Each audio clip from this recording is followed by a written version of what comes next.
আগামী 25শে মে পশ্চিম মেদিনীপুর জেলার ঘাটাল লোকসভা কেন্দ্রের নির্বাচন। তৃণমূল ও বিজেপির দুই তারকা প্রার্থীর সাথে পাল্লা দিয়ে প্রচারে নেমেছেন বাম ও কংগ্রেস জোট প্রার্থী। ঘাটালের জোট প্রার্থী তপন গাঙ্গুলির সমর্থনে পিংলার মণ্ডলবার থেকে কালীতলা পর্যন্ত মিছিল করল বাম ও কংগ্রেস। এদিন মিছিল শেষে জোট প্রার্থীর সমর্থনে কালীতলা বাজারে সভা করেন। মিছিলে কর্মী সমর্থকদের সাথে পা মেলান বাম আমলের প্রাক্তন মন্ত্রী সুশান্ত ঘোষ সহ একাধিক বাম ও কংগ্রেস নেতৃত্ব।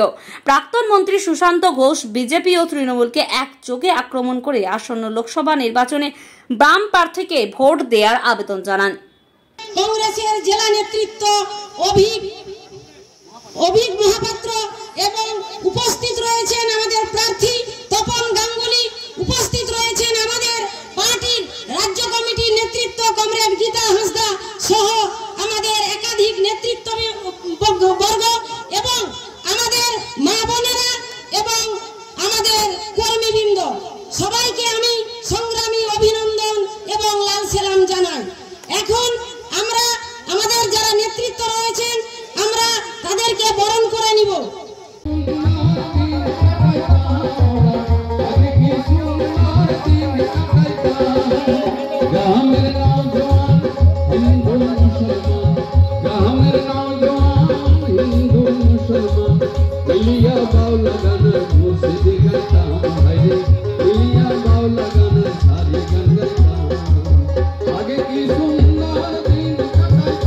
আমাদের পাশের জেলা হচ্ছে পূর্ব মেদিনীপুর।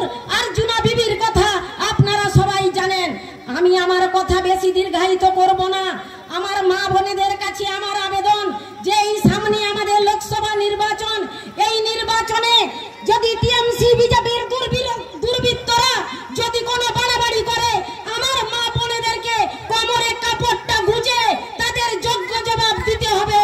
সে জবাব দিতে আমার মায়েরা জানে, আমার মহিলারা জানে।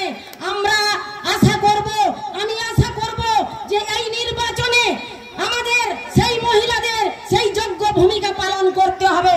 আমরা যেমন সরস্বতী পার্বতীও হতে পারি, আবার সময় এলে আমরা হচ্ছে কালী এবং দুর্গাও হতে পারি, আর সময়ে আমরা ঝাঁসি রানী লক্ষ্মীবাইও হতে পারি।